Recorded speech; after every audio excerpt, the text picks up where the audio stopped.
are at a garage fire in Oshkosh. What happened here was some refuse from, I think, after grilling was left outside the garage and it caught the garage on fire. Luckily, the Oshkosh Fire Department does a very good job, and they were out here quick enough to contain this only to this small corner of the garage. Unfortunately, even though they got out here quickly, there was fire damage. So what our guys are going to be doing today is called soda blasting. What is soda blasting? I'm glad you asked. It's like sandblasting, but with baking soda. And we do it with baking soda because it's not as coarse as sand, so it doesn't do any damage to the wood.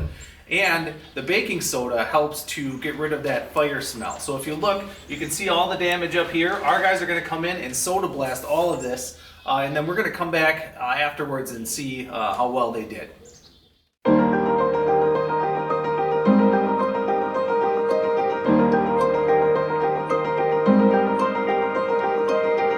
Alright, so we're back here. The soda blasting work is all done. You'll see this is still black, but we're going to be taking this board out of here because it's busted anyways. You might hear the guys cleaning up in the background, but they've got all the soda blasting finished. And if you take a look up, you can see where it was all black before. Now it's nice and cleaned up. And again, that baking soda is going to help get that smell out of here, and it won't be coming back. So.